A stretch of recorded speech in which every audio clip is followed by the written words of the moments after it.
أعوذ بالله السميع العليم من الشيطان الرجيم من همزه ونفخه ونفخه. بسم الله الرحمن الرحيم. الحمد لله رب العالمين والصلاة والسلام على رسولنا محمد وعلى آله وصحبه ومن والاه.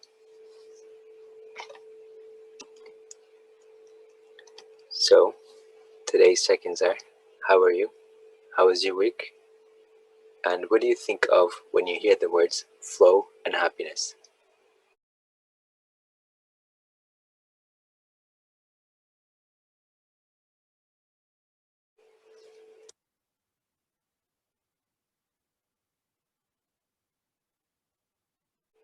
So the riddle is, why does it take a village to raise a child? What allows people to feel like they belong? How is this connected to joy, happiness, and contentment? How does Islam, specifically the Sharia, prioritize these things? How does this help us become better Muslims and so better human beings?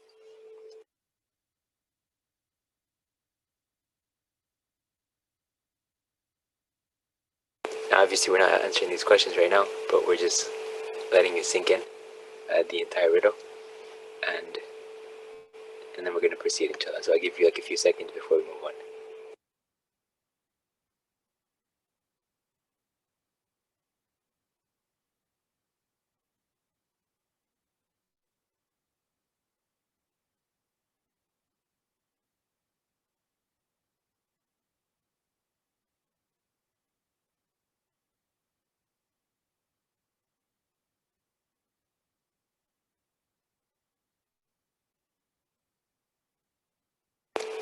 Okay, just a review again.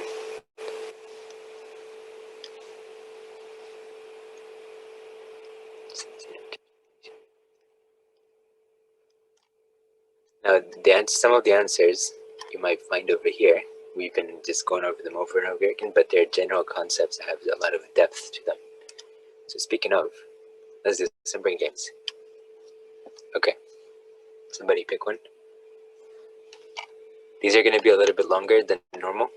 I think one of them is 23 minutes, the other one is 18 minutes, so it's about 40 minutes of video. Just keep that in mind. One of them is going to be like, I think this one is from 2004, and this is when Martin Seligman, the one who pretty much started the idea of positive psychology, and I believe he was the one who did the experiments that led him to discover the term learned helplessness, and then he said, well, we can also do the opposite of that. We can learn not helplessness, the opposite of helplessness, like being able to do things and feeling like you can do the empowerment and so on. And so this there here is talking about flow. So they sort of work together in a way. However, flow may be a subcomponent of positive psychology. You can say it like that, or you could say that they have overlap and so on. So flow is just the idea that we've talked about before, having flow channels and being within the flow channel, where the minimum is where you are engaged enough to feel that you're not bored, and it's not to the point where the maximum is, where above the maximum you feel overwhelmed. So what keeps you engaged, pretty much, right? Okay, so somebody pick one.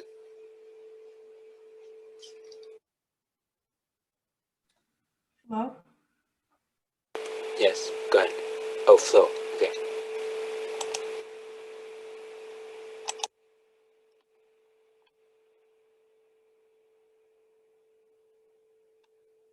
So this is from 2004. I don't remember the other one is from. Maybe this was from 2004. The other one was from a different time, but I think they're about the same time period.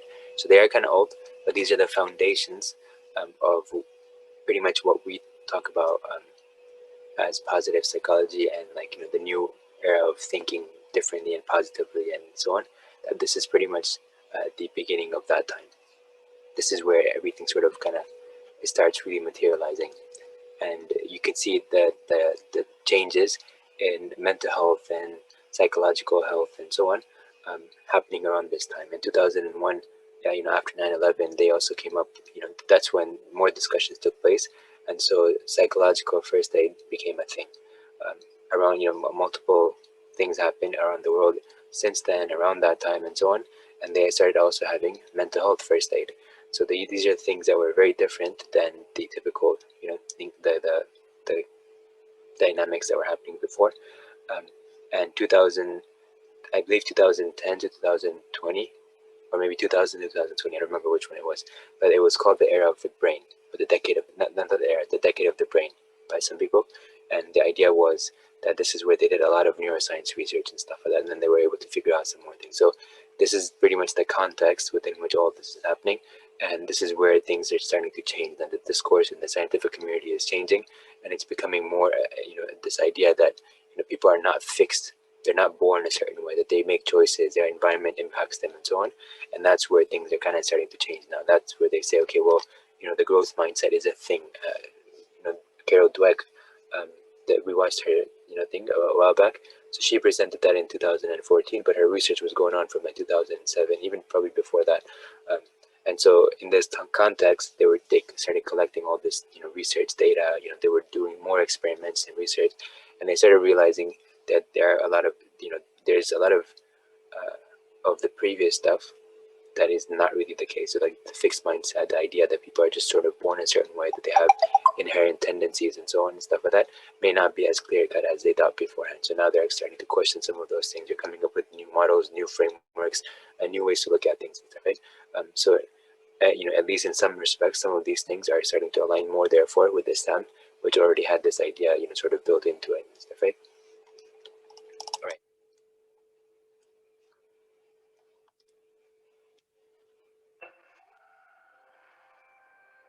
I grew up in Europe, and World War II caught me when I was between 7 and 10 years old, and I realized how few of the grown-ups that I knew were able to withstand the tragedies that the war visited on them.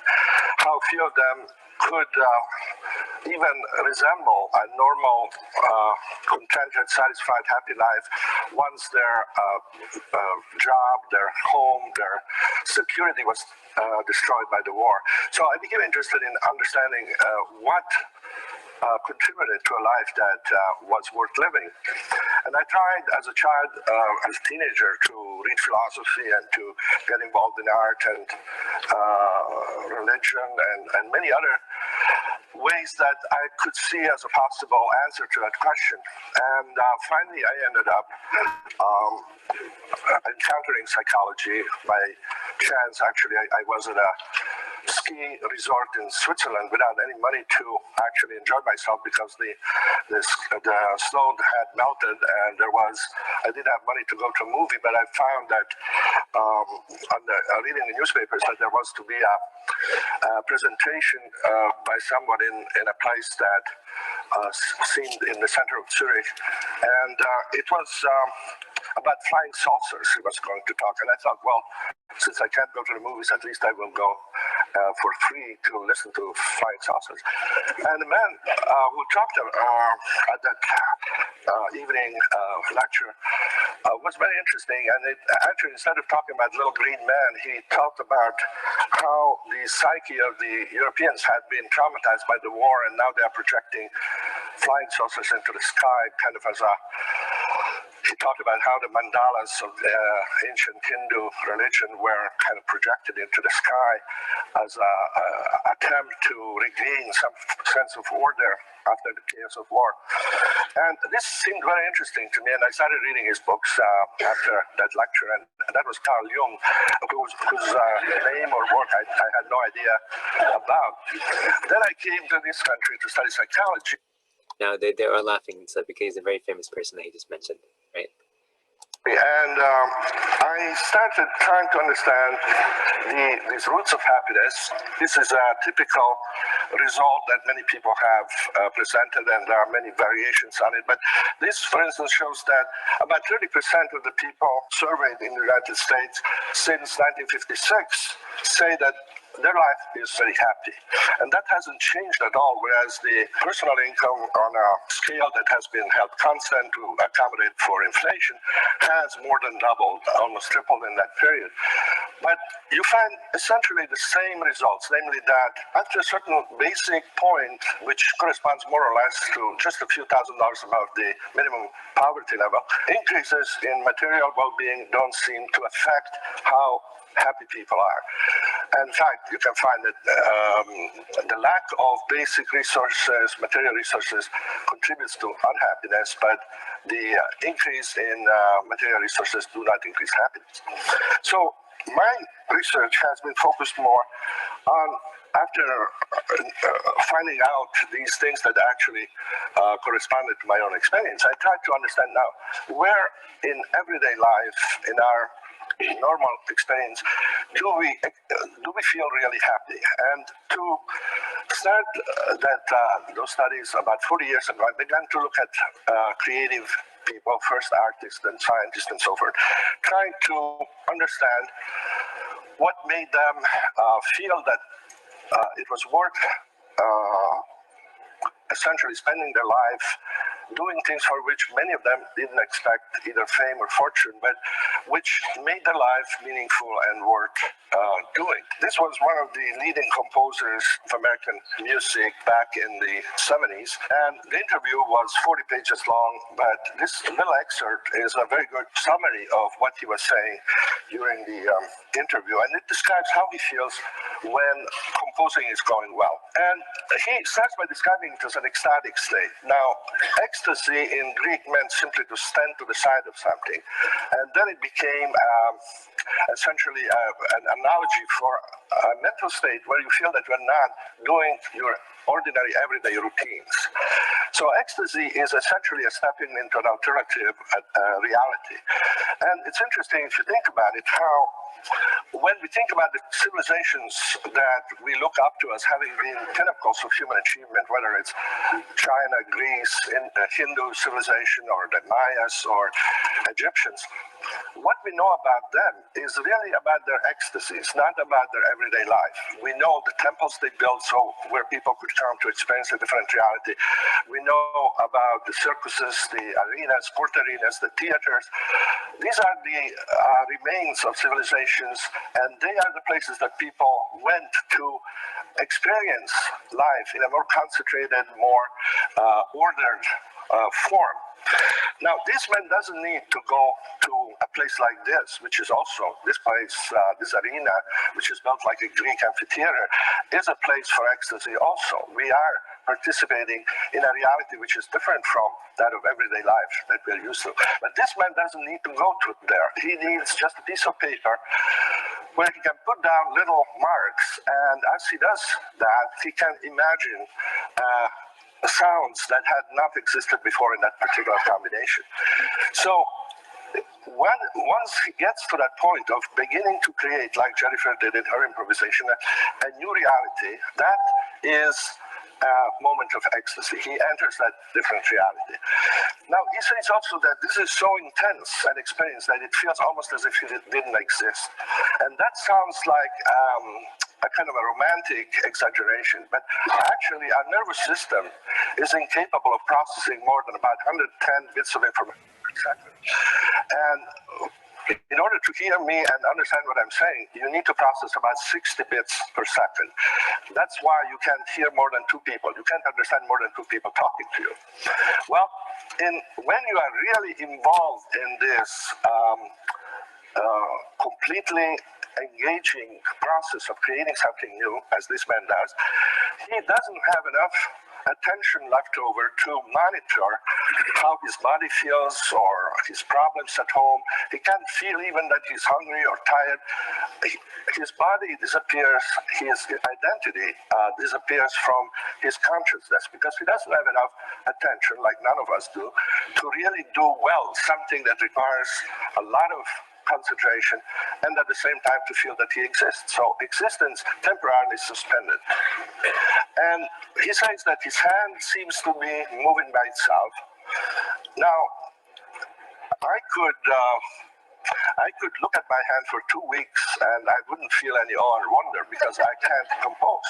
But so what he's not telling you here, but in other parts of the interview, is that obviously this automatic, spontaneous process that he's describing can only happen to someone who is very well trained and who has developed technique.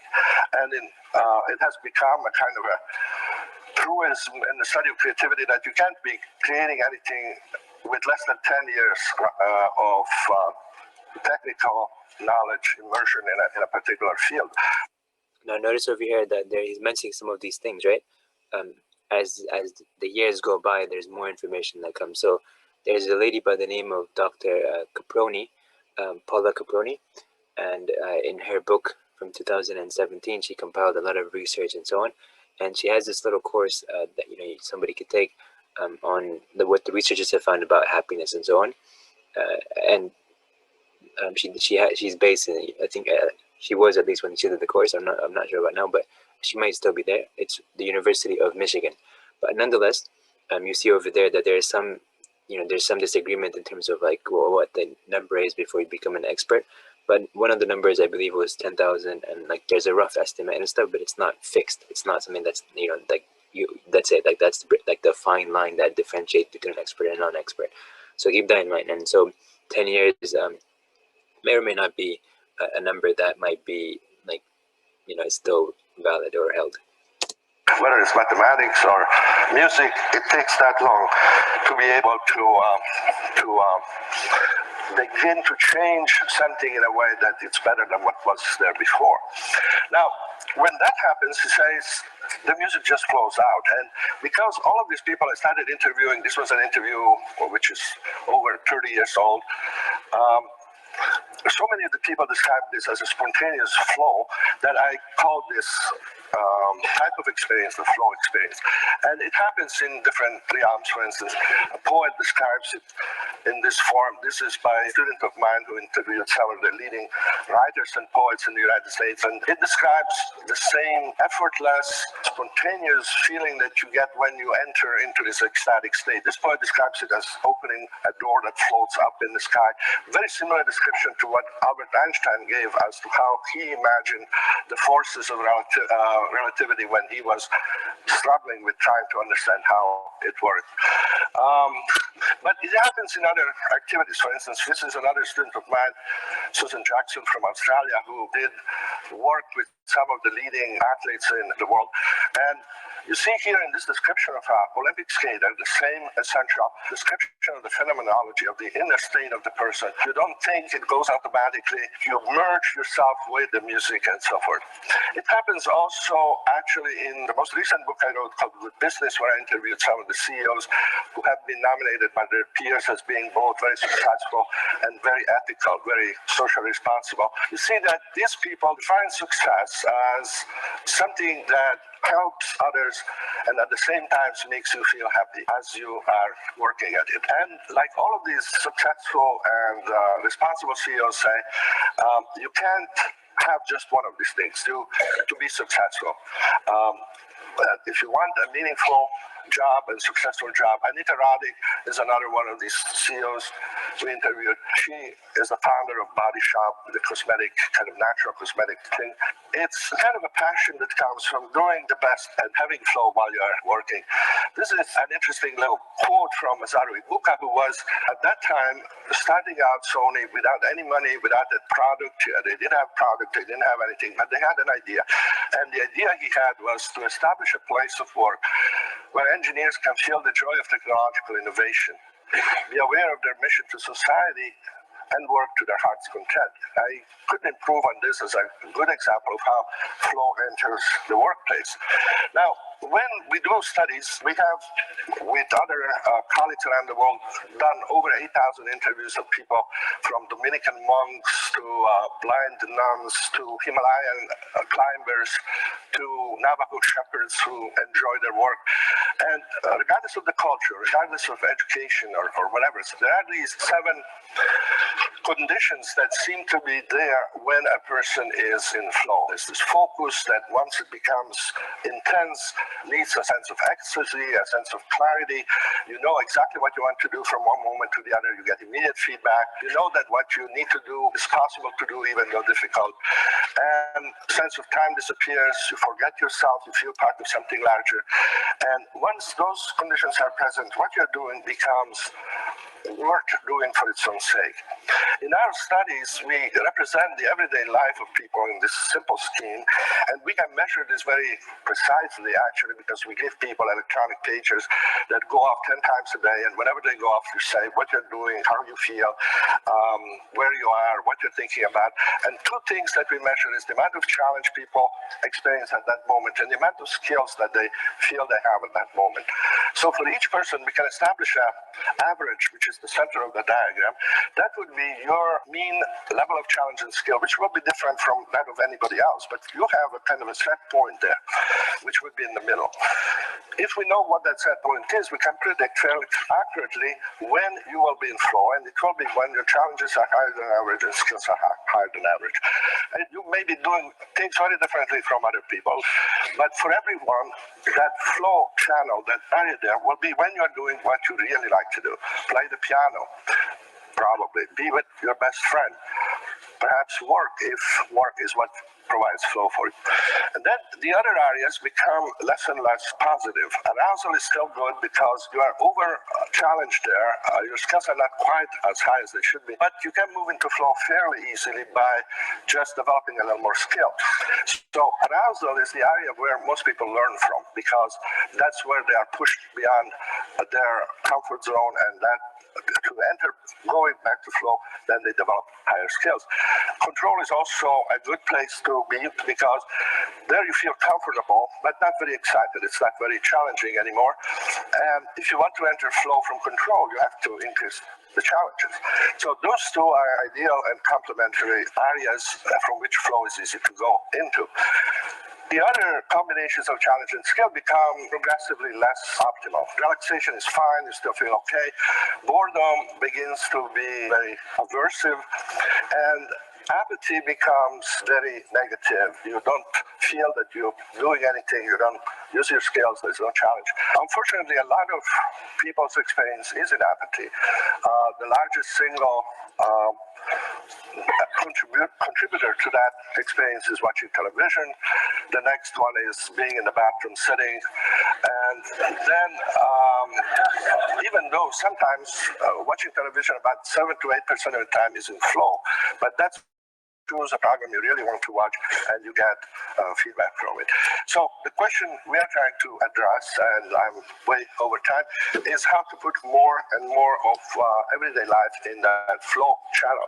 And that is the kind of challenge that we are trying to understand. And some of you obviously know that how to do that spontaneously without any advice, but unfortunately a lot of people don't. And that's what our mandate is, in a way, to do. Okay? Challenge yourself to the career you want. All right. What are you guys' thoughts on this?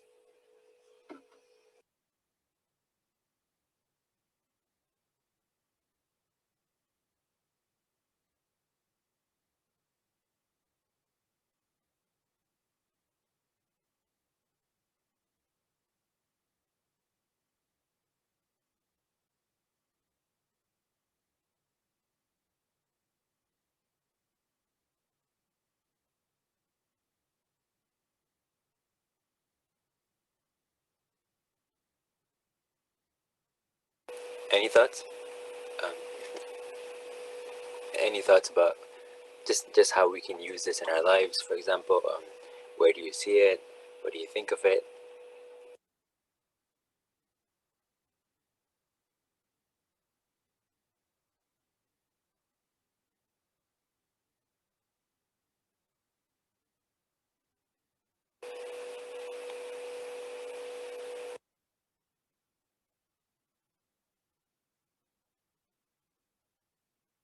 Okay, so we'll go ahead and continue with this one then.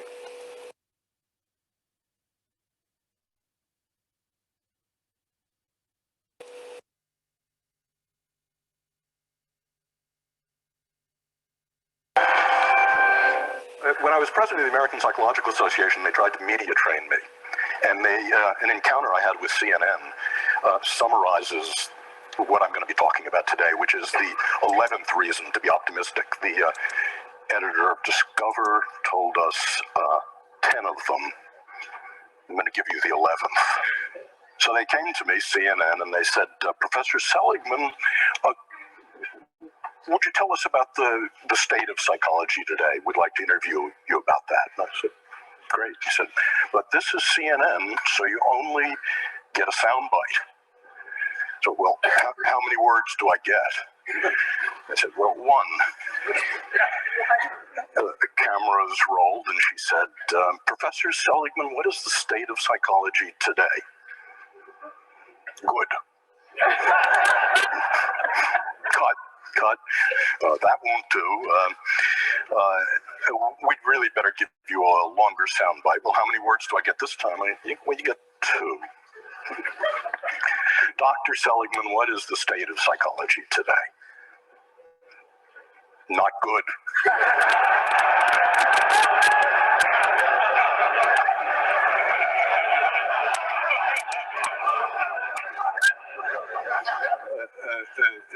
Look, Dr. Seligman, we can see you're really not comfortable in this medium. We'd better give you a real soundbite. This time you can have 3 words. Professor Seligman, what is the state of psychology today? Not good enough. And that's what I'm going to be talking about.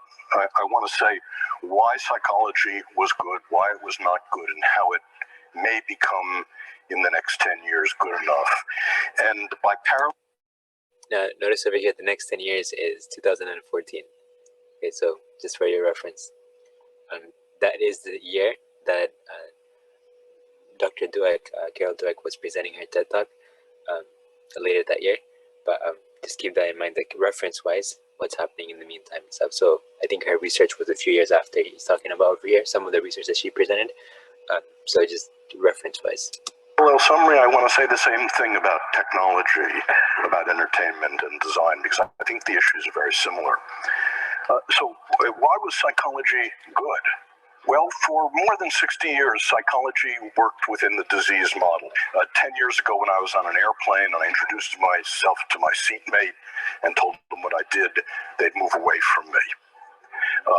And because quite rightly, they were saying psychology is about finding what's wrong with you, spot the loony. And now when I tell people what I do, they move toward me.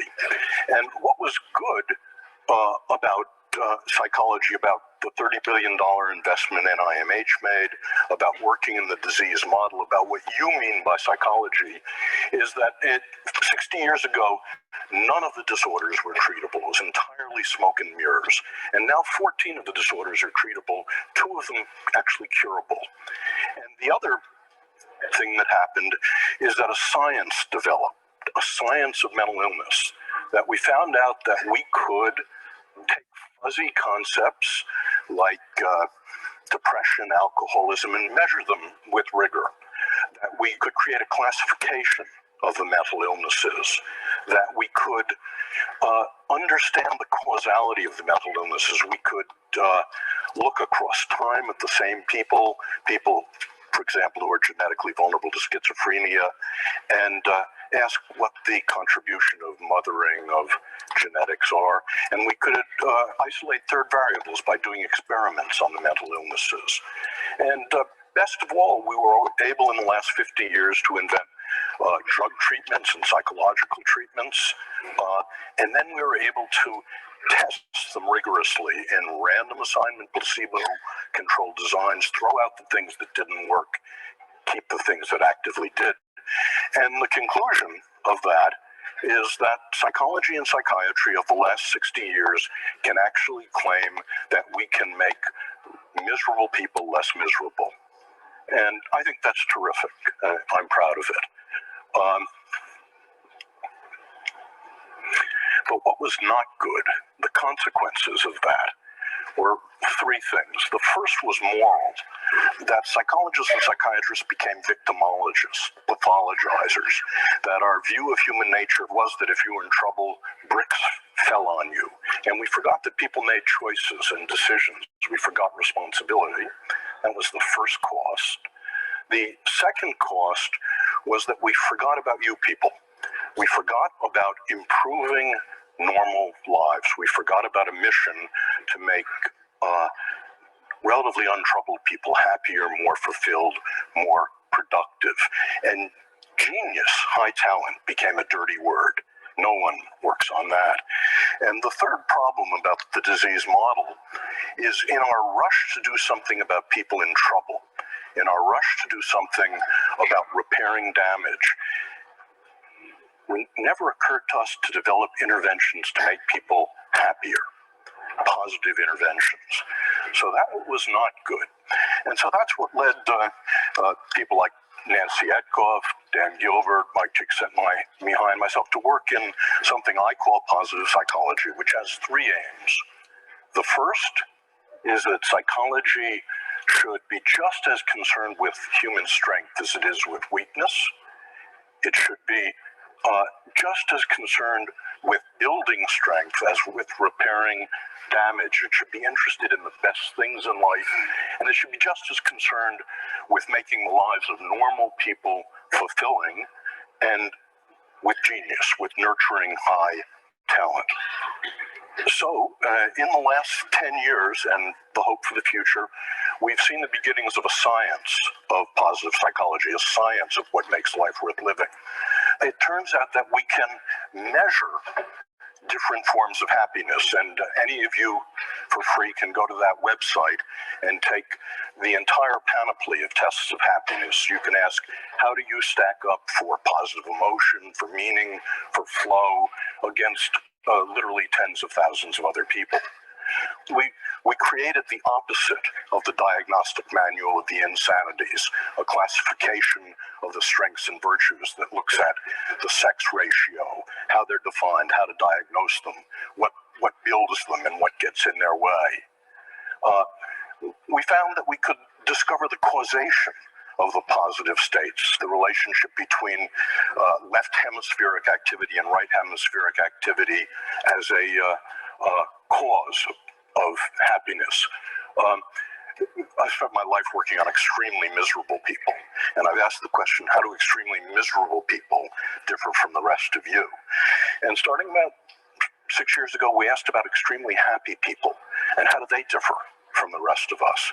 And it turns out there's one way, very surprised, they're not more religious, they're not in better shape, they don't have more money, they're not better looking, they don't have more good events and fewer bad events. The one way in which they differ, they're extremely social. They don't sit in seminars on Saturday morning. They don't spend time alone. Each of them is in a romantic relationship, and each has a rich repertoire of friends. But watch out here. This is merely correlational data, not causal, and it's about happiness in the first Hollywood sense I'm going to talk about. Happiness of ebullience and giggling and good cheer. And I'm going to suggest to you that's not nearly enough in just a moment. We found we could begin to look at interventions over the centuries, from the Buddha to Tony Robbins. About 120 interventions have been proposed that allegedly make people happy. And we find that we've been able to manualize many of them, and we actually carry out random assignment efficacy and effectiveness studies. That is, which ones actually make people lastingly happier. In a couple of minutes, I'll tell you about some of those results. But the upshot of this is that the mission I want psychology to have, in addition to its mission of curing the mentally ill, in addition to its mission of making miserable people less miserable, is, can psychology actually make people happier? And to ask that question, happy is not a word I use very much. We've had to break it down into what I think is askable about happy. And I believe there are three different, and I call them different because different interventions build them. It's possible to have one rather than the other. Three different happy lives. The first happy life is the pleasant life. This is a life in which you have as much positive emotion as you possibly can, and the skills to amplify it. The second is a life of engagement, a life in your work, your parenting, your love, your leisure. Time stops for you. That's what Aristotle was talking about. And third, the meaningful life. So I want to say a little bit about each of those lives and what we know about them. The first life is the pleasant life, and it's simply, as best we can find it, it's having as many of the pleasures as you can, as much positive emotion as you can, and learning the skills, savoring mindfulness, that amplify them, that stretch them over time and space. But the pleasant life has three drawbacks, and it's why positive psychology is not happyology, and why it doesn't end here. The first drawback is that it turns out the pleasant life, your experience of positive emotion, is heritable, about 50% heritable, and in fact, not very modifiable. So the different tricks that Mathieu and I and others know about increasing the amount of positive emotion in your life are 15 to 20% tricks, getting more of it. Second is that positive emotion habituates. It habituates rapidly, indeed. It's all like French vanilla ice cream. The first taste is 100%. By the time you're down to the sixth taste, it's gone. And as I said, it's not particularly malleable. And this leads to the second life. I have to tell you about my friend Len to talk about why positive psychology is more than positive emotion, more than building pleasure. In two of the three great arenas of life. One thing to just keep in mind over here in the previous part you were talking about, keep in mind that what the scientists do usually is that they present something, like let's say they do some research and they identify some causations, or not causations, some correlations, or they might identify some possibility. They might propose a theory or like a hypothesis, and they try to test it out. And if this seems like it worked out, whatever they thought, then they might assume, for example, it seems that this is how it works, right? Now, as it gets translated, it might appear that this is what they're saying, that this is exactly how it works. But in reality, there could have been another possibility, another hypothesis that could have just, have the same results at the end of the experiment. Something else they might have experimented on could have led to the same conclusions, but for that different hypothesis, that hypothesis is also possible to be correct. So in this case, just keep in mind that this is how whatever is in the actual, dense papers, and whatever has been done in the actual, the experiments, and whatever the biases and whatever the hypotheses were of the individual people that were, or the people that were actually conducting the experiments, then as time goes on, they might be questioned and they might be reevaluated and so on. And so in the 17 years, you could say, since this video, you'll see like there's a lot of new information, a lot of new stuff, a lot of kind of like going back and kind of disagreeing with some of the previously held theories, or at least modifying them as they were. So in this context, you'll see that some of the things he might be mentioning may or may not be held, or may or may not be as firmly established as he might be talking about back then. However, his context is what he's trying to tell you is that there has been a lot of change over time, and the change will continue happening. So if you understand that this is how this, like, how knowledge works in this academic arena, then it makes it a little bit easier for us to understand that sometimes we assume that certain things are very established and firm, but they're really not. The scientists are not going to tell you this is exactly what it is, and this is necessarily the cause and all that stuff, right? So with this in mind, just keep in mind that there are certain things that you should be always flexible about, and do not assume that this is reality just because it's being presented, that this seems to be the case. Like when you say it's heritable, recently there's been the field called epigenetics, for example, right? And this is the idea where they used to think that, okay, if the parents have a particular something, right, and a child has the same thing, then it must have been heritable, or like inherited. In this context, if they felt like a person who has mental illness, then the child also has mental illness, and this could have only happened if it was transmitted through genetics, right? Epigenetics are factors that influence the way your genes are presented, or they're manifest, right?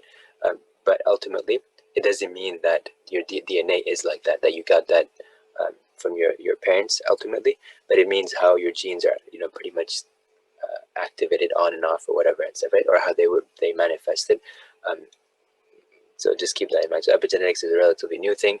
They're actually questioning nowadays. It's a little bit of like, could it be that it's not that you inherited mental health illnesses, but rather because being in a particular context, you got impacted the same way that the parent might have been impacted in their context when they were in whatever context that they grew up in or whatever they had experiences in. So it could be simply that your epigenetic factors had the same influence on them as did your parents, and so it wasn't necessarily that it was inherited. It was just that in the same environment, human beings react in a certain way, and they end up conforming to that environment, and your brain and body kind of adapt to that environment. And this is similar to, in a way, or at least in concept, the acclimation of athletes when they go and they work out at a certain place in a certain elevation in a certain context, then they get used to that. Their bodies adapt to that, and it takes some time for your body to adapt. But then after that, you're able to continue from there. So just keep these things in mind as you're listening to this, and remember that this is again in 2004, and there's a lot of stuff that has been done since then. But he was one of the pioneers of this new way of thinking. And say, okay, now we don't need to consider looking at things from just like, okay, you have all these problems and stuff, and we just need to try to fix you and stuff, and that's that, right? But here, he proposes a new way of looking at things instead, based on new evidence in his time that started to develop, and also his own research. So all in all, keep in mind over here that he was one of the pioneers, and he of the positive psychology model, and a lot of new things started coming out from that point onwards. So keep that in mind as you continue. By the time Len was 30, Len was enormously successful. The first arena was work. By the time he was 20, he's an options trader. By the time he was 25, he was a multimillionaire and the head of an options trading company. Second, in play, he's a national champion bridge player. And but in the third great arena of life, love, Len is an abysmal failure. And the reason he was that Len is a cold fish. Len is an introvert. American women said to Len when he dated them, "You're no fun. You don't have positive emotion. Get lost." And Len was wealthy enough to be able to afford a Park Avenue psychoanalyst who for 5 years tried to find the sexual trauma that had somehow locked positive emotion inside of him. But it turned out there wasn't any sexual trauma. It turned out that Len grew up in Long Island, and he played football and watched football and played bridge. Len is in the bottom 5% of what we call positive affectivities. The question is Len unhappy? And I want to say not. Contrary to what psychology told us about the bottom 50% of the human race in positive affectivity, I think Len is one of the happiest people I know. He's not consigned to the hell of unhappiness, and that's because Len, like most of you, is enormously capable of flow. When he walks onto the floor of the American Exchange at 9:30 in the morning, time stops for him, and it stops till the closing bell. When the first card is played, till 10 days later the tournament is over, time stops for Len. And this is indeed what Mike Csikszentmihalyi has been talking about flow, and it's distinct from pleasure in a very important way. Pleasure has raw feels. You know it's happening. There's thought and feeling. But what Mike told you yesterday, during flow, you can't feel anything. You're one with the music. Time stops. You have intense concentration. And this is indeed the characteristic of what we think of as the good life. And we think there's a recipe for it, and it's knowing what your highest strengths are. And again, there's a valid test of what your 5 highest strengths are, and then recrafting your life to use them as much as you possibly can. Recrafting your work, your love, your play, your friendship, your parenting. Just one example. One person I worked with was a bagger at Genardi's. Hated the job. She's working her way through college. Her highest strength was social intelligence. So she recrafted bagging to make the encounter with her the social highlight of every customer's day. Now, obviously she failed, but what she did was to take her highest strengths and recraft work to use them as much as possible. What you get out of that is not smiliness. You don't look like Debbie Reynolds. You don't giggle a lot. What you get is more absorption. So that's the second path. The first path, positive emotion. The second path is eudaimonia and flow. And the third path is meaning. This is the most venerable of all the happinesses traditionally. And meaning in this view consists of very parallel to eudaimonia. It consists of knowing what your highest strengths are and using them to belong to and in the service of something larger than you are. Well, I mentioned that for all three kinds of lives, the pleasant life, the good life, the meaningful life, people are now hard at work on the question, are there things that lastingly change those lives? And the answer seems to be yes, and I'll just give you some samples of it. It's being done in a rigorous manner. It's being done in the same way that we test drugs to see what really works. So we do random assignment, placebo-controlled, long-term studies of different interventions. And just to sample the kind of interventions that we find have an effect. When we teach people about the pleasant life, how to have more pleasure in your life, one of your assignments is to take the mindfulness skills, the savoring skills, and you're assigned to design a beautiful day. Next Saturday, set a day aside, design yourself a beautiful day, and use savoring and mindfulness to enhance those pleasures. And we can show in that way that the pleasant life is enhanced. Gratitude visit.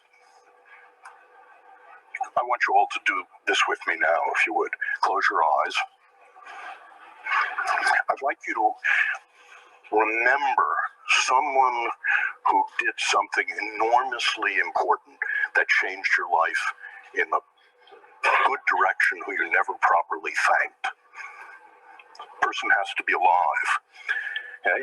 Now, okay, you can open your eyes. I hope all of you have such a person. Your assignment when you're learning the gratitude visit is to write a 300-word testimonial to that person. Call them on the phone in Phoenix. Ask if you can visit. Don't tell them why. Show up at their door. You read the testimonial. Everyone weeps when this happens. And what happens is when we test people 1 week later, a month later, 3 months later, they're both happier and less depressed. Another example is a strength state in which we get couples to identify their highest strengths on the strengths test, and then to design an evening in which they both use their strengths. And we find this is a strengthener of relationships. And fun versus philanthropy, but it's so heartening to be in a group like this in which so many of you have turned your lives to philanthropy. Well, my undergraduates and the people I work with haven't discovered this, so we actually have people do something altruistic and do something fun, and to contrast it. And what you find is when you do something fun, it has a square wave walk set. When you do something philanthropic to help another person, it lasts and it lasts. So those are examples of positive interventions. So the next to last thing I want to say is we're interested in how much life satisfaction people have. This is really what you're about. And that's our target variable. And we ask the question, as a function of the three different lives, how much life satisfaction do you get? So we ask, and we've done this in 15 replications involving thousands of people, to what extent does the pursuit of pleasure, the pursuit of positive emotion, the pleasant life, the pursuit of engagement, time stopping for you, and the pursuit of meaning contribute to life satisfaction? And our results surprised us. They were backward of what we thought. It turns out the pursuit of pleasure has almost no contribution to life satisfaction. The pursuit of meaning is the strongest, and this is the pursuit of engagement is also very strong. Where pleasure matters is if you have both engagement and you have meaning, then pleasure is the whipped cream and the cherry, which is to say, the full life, the sum is greater than the parts if you've got all three. Conversely, if you have none of the three, the empty life, the sum is less than the parts.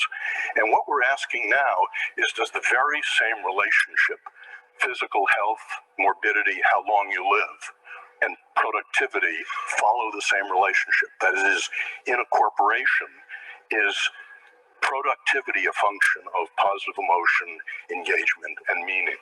Is health a function of positive engagement, of pleasure, and of meaning in life? And there is reason to think the answer to both of those may well be yes.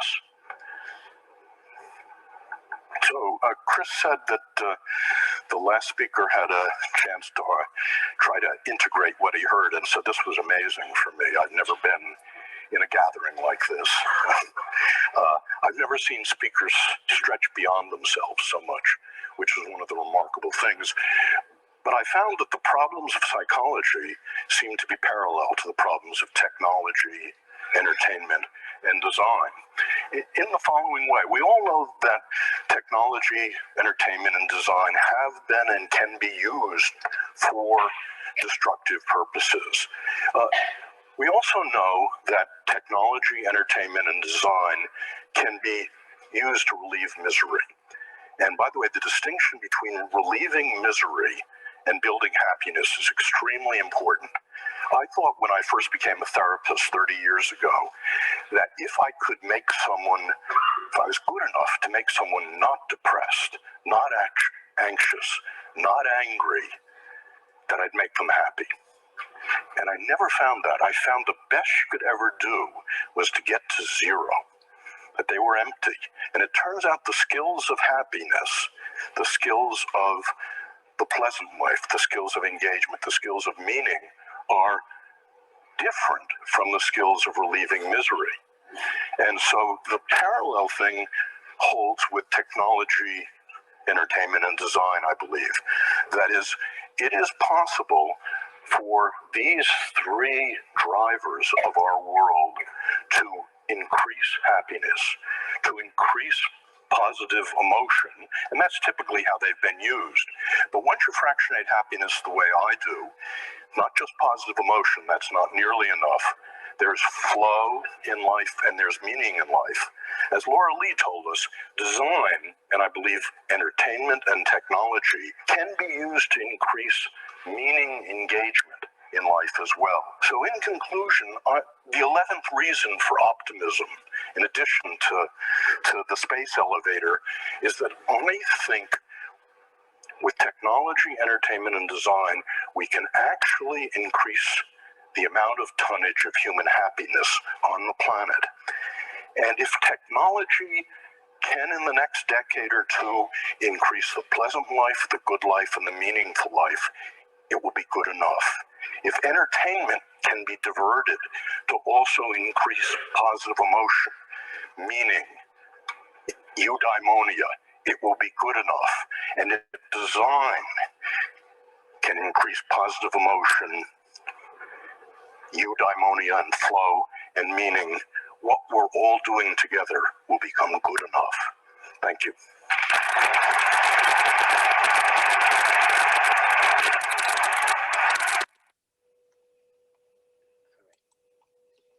So, what do you guys think about this? These two videos and this riddle?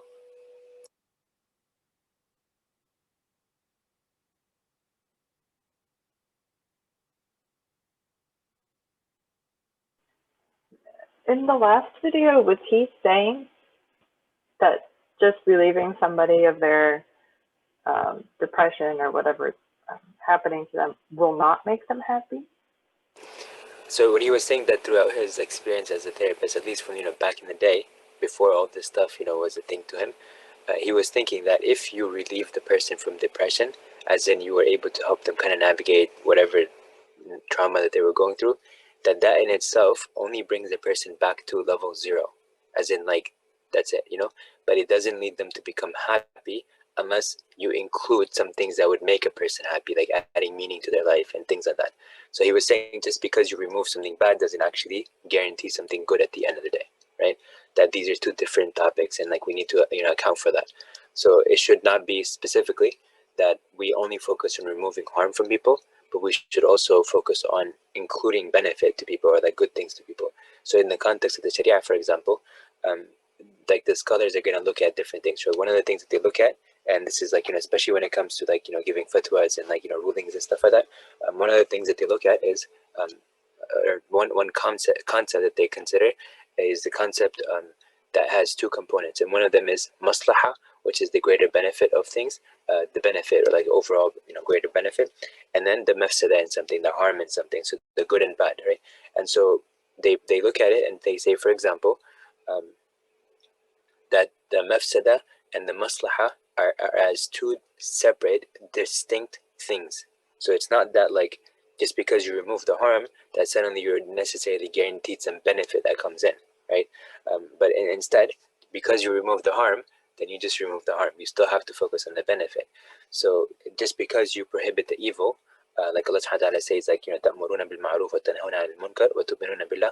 So when you enjoin the good, but you also have to forbid the evil, because they're two different things. So just because you forbid the evil doesn't mean that people are going to have good things and stuff like that.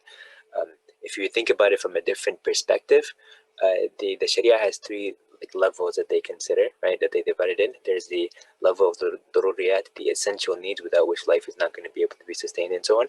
And then you have the hajiyat, which are the next level up. Then you have the tahsiniyat, which are the third level up. So the hajiyat and daruriyat are the needs. So daruriyat is like, if you consider like a faqir who is like destitute, like has nothing and stuff, and a miskin is a poor person, but is a person that can still more or less make some ends meet and stuff, right? So in this case, the hajiyat are like a person who has having needs, and these needs don't make life impossible, but they make them very difficult.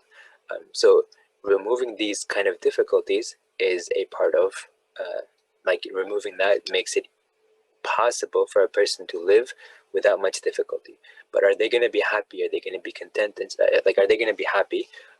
So he's trying to say like there's a difference between that versus when you get to the level of tahsiniyat, which is like you get these extra things that actually make you feel like better and stuff like these could be like additional pleasures and stuff like that. For example, you might get a nice fancy meal at like a nice fancy restaurant or whatever and stuff, right? Or you can get a better car than the one you had before and stuff like that, because like it's a better quality and things like that, right? Or you might, there's different things and stuff. So those are things that are not necessary, but they add some sort of like benefit to you. And so in this context, when a person feels like they have whatever they need, but they have more than that, then they feel more content. They may be more willing to submit to Allah subhanahu wa ta'ala, to do more things that Allah subhanahu wa ta'ala wants them to do, like helping people and so on and so on. So because they have more than what they needed and stuff, now they're able to do those extra things and stuff like that, right? So if you look at it from that perspective, then you can see like how the Sharia accommodates some of those things. Now maybe I should have just let you guys discuss this instead of me telling you these things, because I did ask the question, how does Islam prioritize these things? But I hope that kind of clarified what the question that you were asking about, like what he was trying to say, the difference between removing harm versus getting some like extra benefit and things like that. Just because you remove the harm doesn't guarantee that the person is going to become happy. Like it is not like the thing that's going to make a person happy necessarily. Yeah, that clarified. I just didn't catch completely what he had spoken of. Does that make sense? Yeah.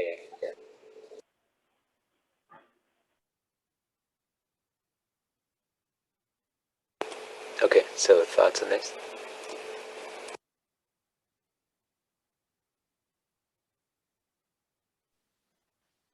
So when you asked the initial question during the check-in about how we feel when we hear words, the words about happiness and flow, I was kind of defining or explaining what that meant to me. And when I saw flow, I didn't really know how to explain that, because to me it felt like a more neutral word. Like there isn't really a positive or negative like denotation.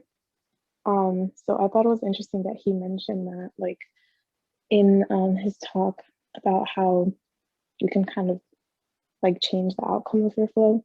And it was just something that like related to exactly what I was thinking about in the beginning. Okay, that's nice. Yeah, so the concept of flow is just pretty much this immersion in the task that you're doing because you're so interested in you're enjoying it so much because it has so much value, worth, meaning, whatever it is that you resonate with in that particular task. Whether it's just talking to people, for example, whether it's just helping people, whether it's just praying, for example, whatever it is, just having that flow. So you can kind of understand this terminology then. When they mention about like what Ibn Qayyim mentions the different levels, rahimahullah, like about the different levels of a person's prayer, and the highest level is a person is sort of like just flowing with the verses and stuff like that, and they're just in a different mindset completely and stuff. Like time just flows by and stuff. They're just so immersed in this. It's just like an experience, right? And everything around them is like sort of disconnected from their experience because it's like not relevant to it, right?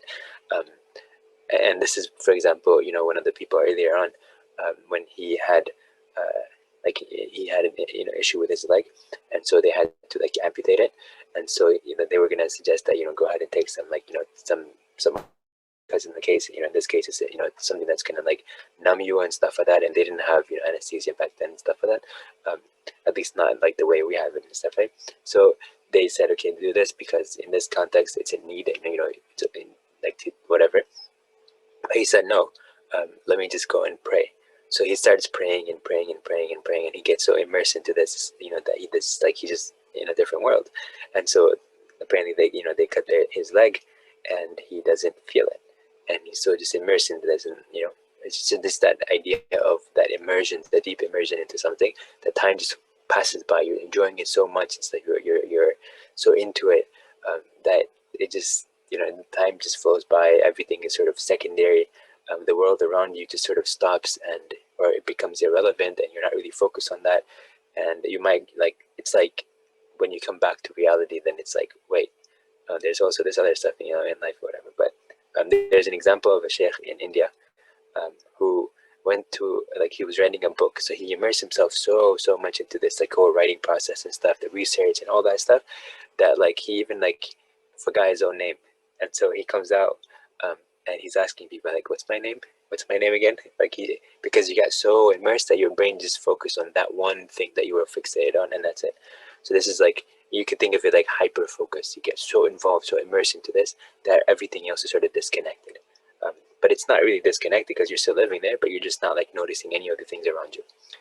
You can also think of it like change blindness, for example, because you're focusing on certain details, but you're not focusing on other things and stuff. Like you're focusing on the conversation, but you're not focusing on the person you're not necessarily conversing with.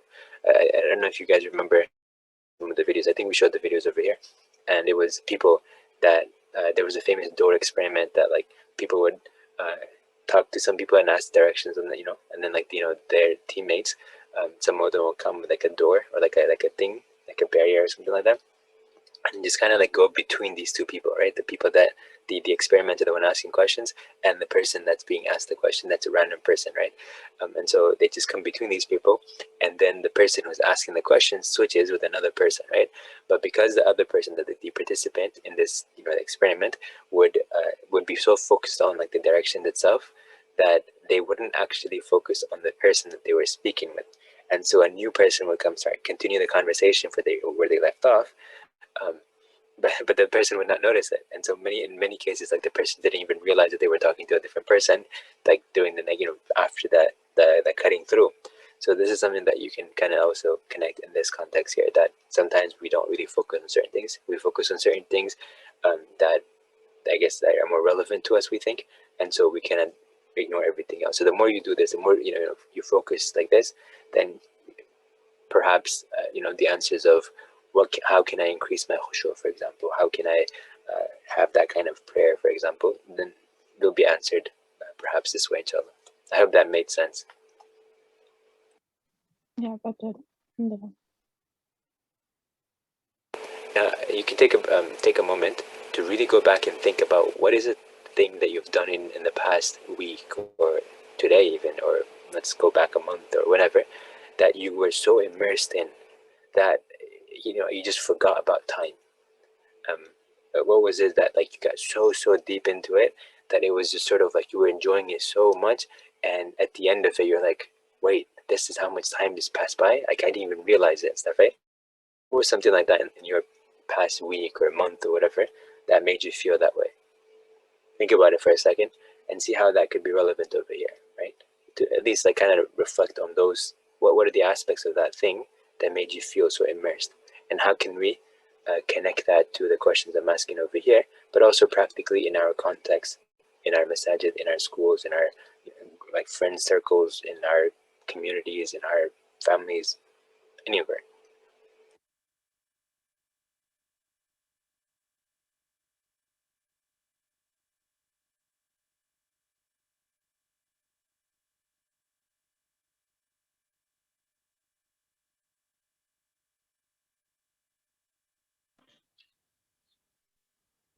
I think last time I felt that I was just with my friends and we were playing volleyball, and that's about it. Okay, so what made that experience be like that for you? What were the aspects of it that you feel contributed to this?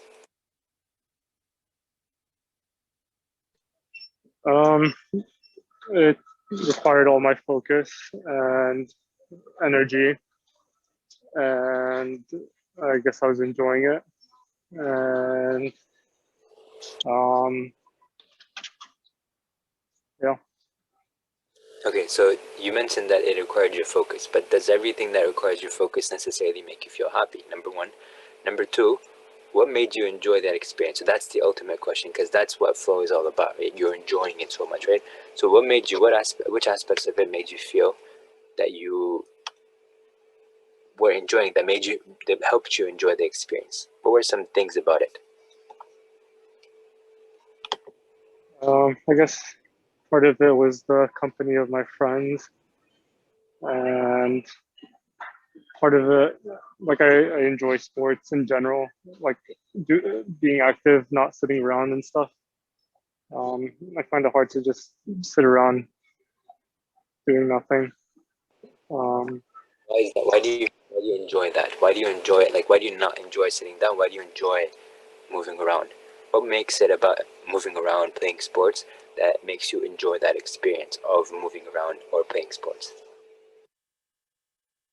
So I'm probing deeper and deeper so you can like kind of identify those things that are pretty much driving this entire experience in a positive way, and then therefore apply it across the board in other things that you might want to enjoy, or that you feel that you should enjoy, or that like, you know, just you might be able to find enjoyment in.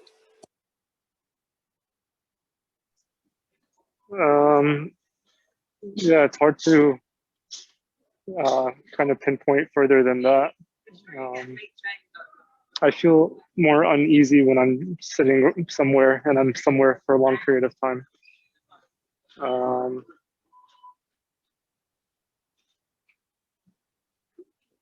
Yeah, I mean, I know there's like studies that show how like moving around and exercise like releases, you know, whatever chemicals in your brain that make you feel better. So there's that. Well, what if a person is doing the hard work but they're not feeling happy? Remember the study that we looked at where she was talking about the housekeepers who were exercising but like they didn't have as high of a job satisfaction rate. So they weren't really happy, but they were exercising nonetheless. Like they were actually burning lots of calories and stuff.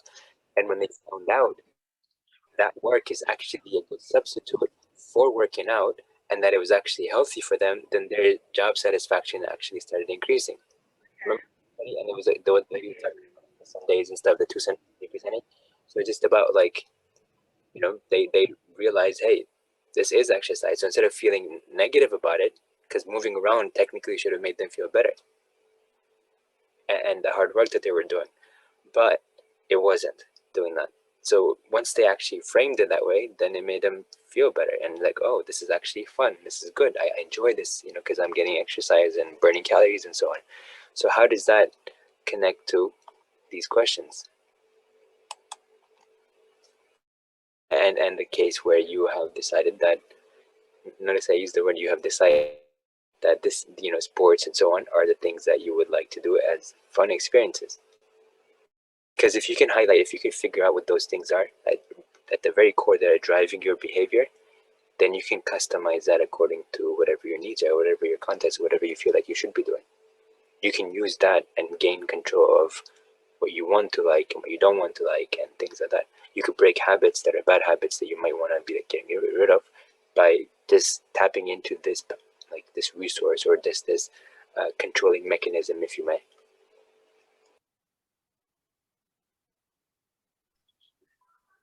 Yeah, I guess it depends what you associate the action with.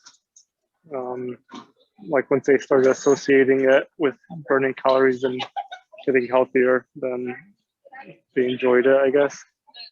And then maybe for me, like sports and stuff is something that I've been doing like since I was a kid, and I associate it with having fun. Maybe.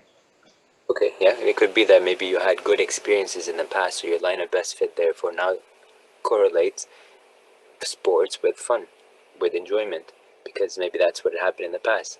Maybe you feel like, one of the rules that you might be going by, which then contributes to your feeling about that situation, right?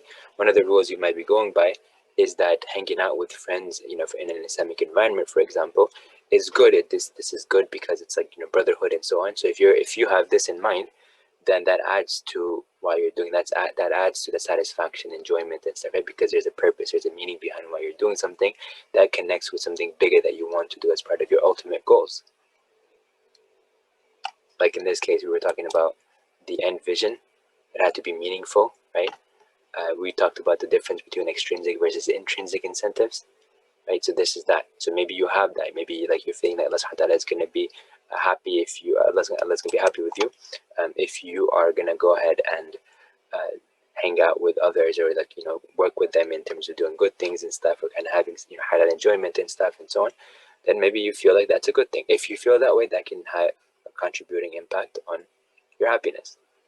So how is it that our framing of things can be adjusted, and how does that connect to all these questions over here? So this is what I want you guys to explore deeper. How can you drive what you like and what you don't like? How can these things become potentially malleable? At least, many of these things.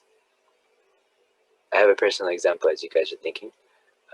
Back in the day, I used to eat a lot of junk food, not because, because I had a self-destructive tendency, but more because it was so good. It tasted so good, and it does taste good. But then I started looking at other things about that those junk foods, right? So while it tastes good, but that's only one thing that I was focusing on. So of course I wanted to do it because that was like, it was good, But then if you look at other things, you let yourself actually focus on other things. As I was talking about, flow is like sort of immersion into one thing. You only focus on one thing. You forget. You're ignoring everything else. Like the person giving direction, only looking at the directions, but not really looking at the person that they're speaking with. So if I only focus on one aspect of something and it's a good aspect, then I'm going to want to do it. But if I look at the other aspects that may actually be bad overall, then I'm going to start saying, okay, well, it's not really worth it. I'm getting more harm out of this than the good. The mafsida in this case is more than the maslaha over here. The harm or the evil of it is more than the benefit. So therefore, I really don't want to do it, because your brain is also automatically going to drive you towards things that are going to make you happier, make you feel like you're enjoying something more. And so if you actually think about the different facets of something, the different aspects of something, you may actually be able to drive your emotion regarding that. And therefore your habits that are connected or that can be developed as a consequence. So think about these. Think about how, what you could do in your context to use what we just talked about to facilitate happiness and joy and contentment among people. How does the Sharia prioritize these things? Why is Allah subhanahu wa ta'ala focusing on certain things that eventually lead a person to actually become happy and thrive in wherever their context might be, right? How does this help us become better Muslims and so better human beings? How does being Muslim make you a better human being? How does it connect to being happy and content? How does it help other people around Muslims? And like in this case, I would say like the intended definition of Muslim, not the inherited definition. inherited meaning, like what people end up taking, except for like more like the common definition, but like the actual intended definition of Islam or Muslim impact us in becoming good people. These sources of hope and empowerment and like possible thriving and so on. How does that work?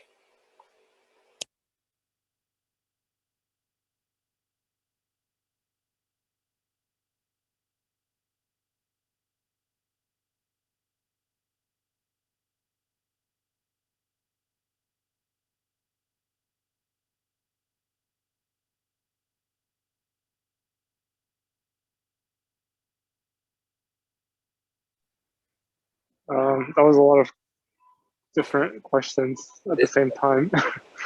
this is what I'm um, about, not just you. what's that? It's for everyone to think about, not just you. As in, like I Okay. didn't like direct them all toward you. I was just talking about how can we use Yeah. all of us. I was just gonna mention like um, when people are happier and they have a better outlook, it connects to becoming a better Muslim because like you're more inclined to act like the way you're supposed to. I don't think Muslims are supposed to be bitter and like easily um, frustrated by things and stuff. Uh, so yeah. Okay, so this kind of mindset helps us become better Muslims and therefore better human beings because it also helps us become happier and more joyful. And maybe Islam is like, and not maybe, like Islam is directing us towards a state of happiness and contentment and so on, and also therefore be then becoming sources of those same emotions and feelings and states in other people or for other people. Okay, other people, other comments, other thoughts. I think when people are more content and happier, then they're also they like to spread that through helping other people. They're able to see other people. They can maybe spot when somebody else is not happy or is having an issue and can reach out and help them. Sort of like when one person's strong, the weak people can lean on them. So, that concept of community. Okay, so being positively contagious. That's true. If you see somebody smiling, you have a tendency to smile back. Okay. How can we use that in terms of our communities, our organizations, our like friend circles or whoever else? How can we use that? How can we drive this?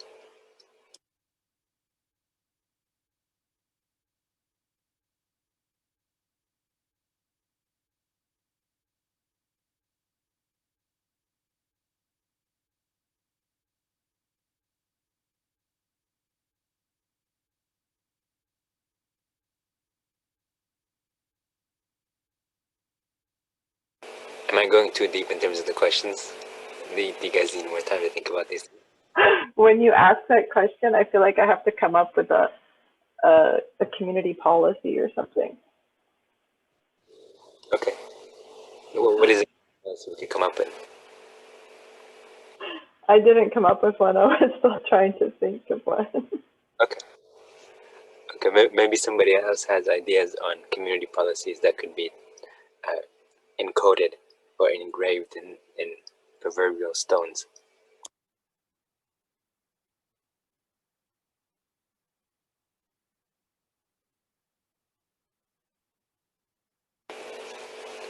I know I asked a lot of things. I asked for you guys to think about a lot of different things. You can pick one of those things and just comment on them. I am just giving you ideas in terms of how you can, or what aspects of, which aspects of this discussion you can think of, or what implications that might arise that you might want, you might consider, or you might find worth exploring a little bit more.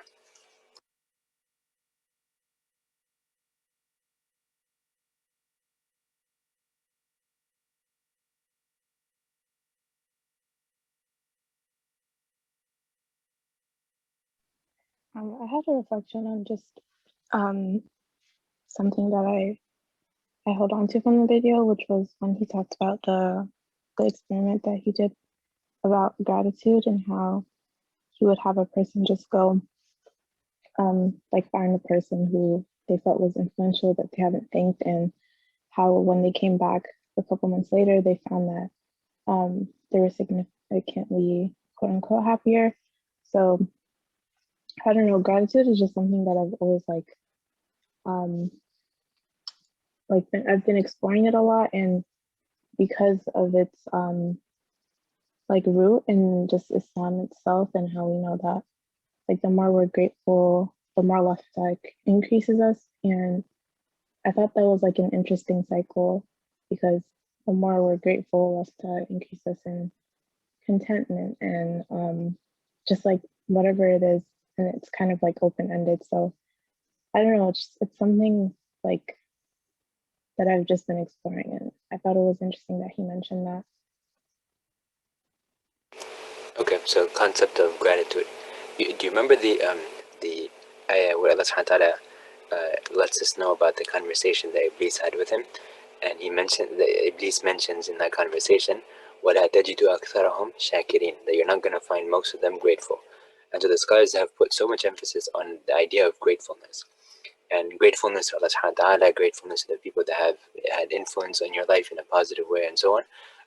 And one of the things that manifests, one of the ways that this is also seen is when, you are grateful and you're, looking out for people like your parents and stuff, especially because what that does is, because they have had all this influence on you and the stuff that they went through and stuff and so on, right? So that gives them, like, that is sort of like something where they feel happy when you actually appreciate that too, right? But at the same time, you feel good because you feel like, you are connected with this person, and that this is a good sort of connection, because you feel like they have your best interests at stake potentially, right? But I'm not going to say potentially in a way like I'm kind of doubting that, but potentially in the sense that, like, you really feel that way and stuff, and mentally you feel like, okay, I can go to this person because they might have some good things for me and stuff, right?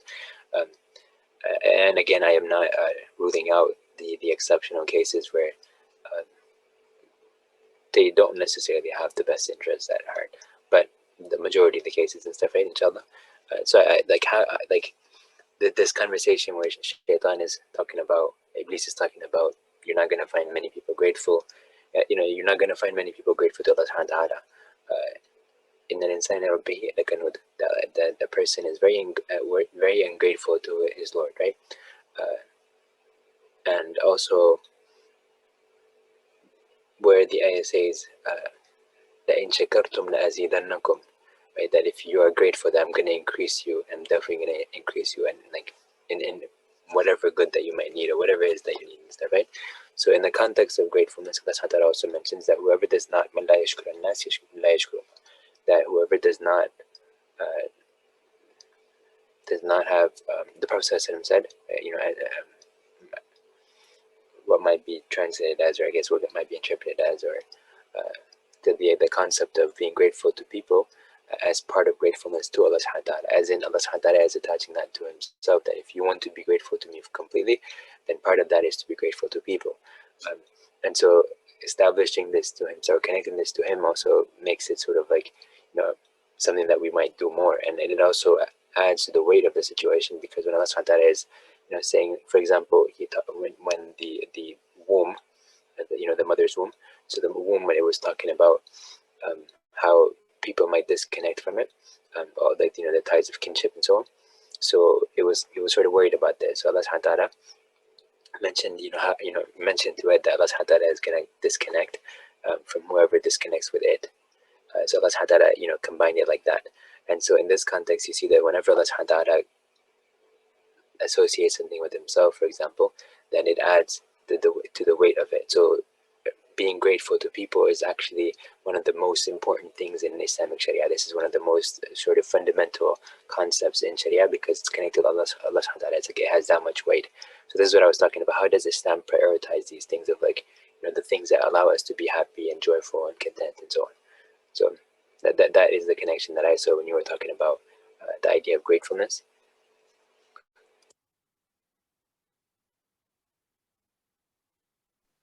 There's that whole thing. Those are like all the things that I've been also just like looking through, and I think it's interesting that he brought it up because there's that like link to just psychology and like emotion and yeah, just like mental health and gratitude. So yeah, it's been enlightening.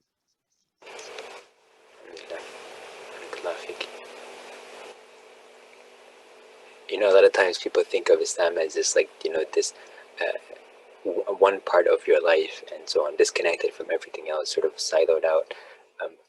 But if you look at it really, and some people also think of it as like in a negative way, there's so many rules and all that stuff, right?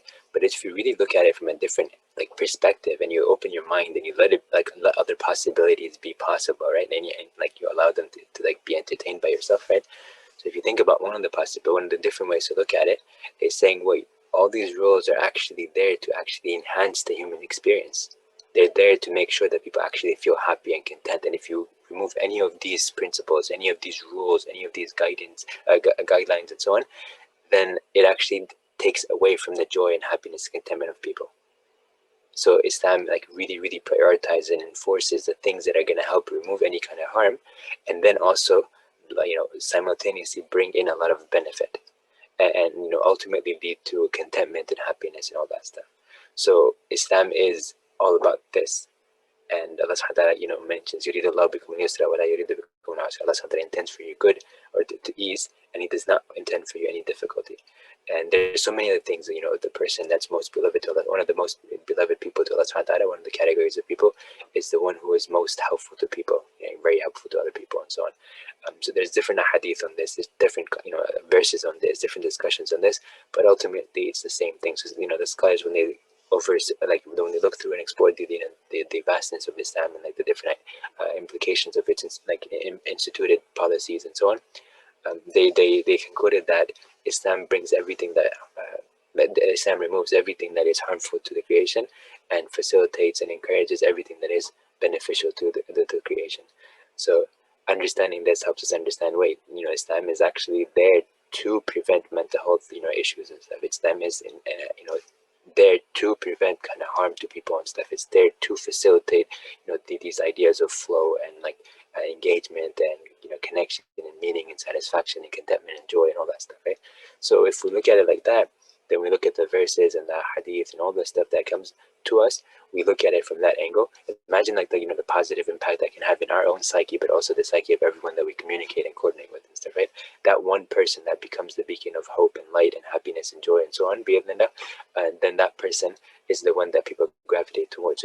So Islam then allows us to become better human beings, because we are able to connect with other people and help them become better, you know, happier and content and so on. So just some reflections on those things that you mentioned.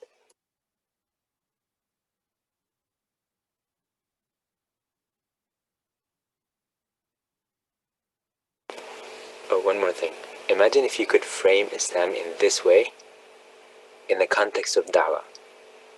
In the context of da'wah to Muslims, youth, parents, communities, you know, whoever, but also to non-Muslims. Imagine if you focused on these aspects of Islam. You framed it like this: that Islam is actually the solution to happiness and contentment and joy. And it's there to prevent everything else that's harmful to mankind and everyone else, everything else, right? If you framed it like this, if you want to know how to be happy, then here are the prescriptions that help you become happy. Here are the things that you should focus on, and here are the things that you should get away from, because these are actually going to give you lasting joy. Remember, he's talked about pleasure. If the people seek pleasure, it's like a square line and then it just goes away, right? But then he talked about, like, you know, the other things that had meaning and all that stuff. He talked about like it has like a longer lasting effect. So if you have, you know, if somebody commits sin, or if they, you know, do anything haram, for example, then yeah, they might get that, you know, that temporary joy or the happiness or whatever that they might have for that moment, the pleasure with it, but they're not going to get that long-term contentment and happiness, right? They might experience some sort of pleasure in that moment, but it'll go away, and you're going to have to keep going back, like an addiction, right? But addiction in this case, I'm using a negative connotation. I don't mean the kind of addiction where a person is like connecting to Allah subhanahu wa ta'ala and they're really enjoying the experience and so on, right? So that kind of connotation of it is different. But what I'm talking about here is the negative kind. So you keep on going back to it because you feel like, you know, you're just not getting that happiness and stuff, and you just sort of like, you know, this over and over again. You're trying to pull from something that is, limited, and it can only give you some satisfaction for a temporary amount of time. But what you carry with Allah subhanahu wa ta'ala is this connection to Allah subhanahu wa ta'ala is everywhere you go. It's not temporary, it's not something like fixed, but it makes you like want to go back to Allah subhanahu wa ta'ala more and more and more. And then everywhere you go, between your communication, Allah subhanahu wa ta'ala, like when you're between the time you're making dua or you are praying or something like that, when you're actually walking around and doing everything else that you're doing, you're constantly thinking about Allah subhanahu wa ta'ala, because that connection goes with you wherever you go. So as you're about to take a morsel of food and put it in your mouth, you're remembering Allah subhanahu wa ta'ala.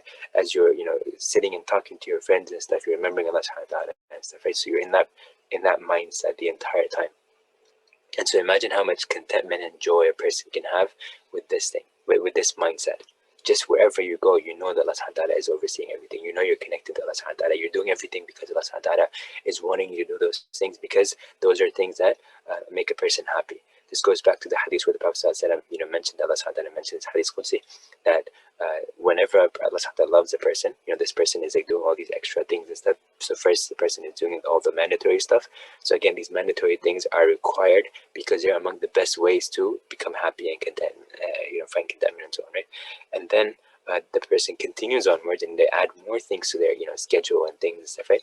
And these are things that are voluntary, but these are things that are more than that, and these are things that actually bring more benefit to like the more they facilitate more happiness and contentment. Like when you give a gift, the Prophet said spread love by giving gifts, for example. So you can give gifts, and that's something that people enjoy, and so that adds to the like this connection and all that. So the Prophet said, so the inherent business of the Sharia, beyond the mandatory stuff, the things that are recommended, then are additional ways that you can enhance the experience. You can go from like level 1 to level 2 in terms of like getting towards the happiness and stuff, and you can keep on going more and more like that until your entire life just sort of becomes immersed in this experience of Islam.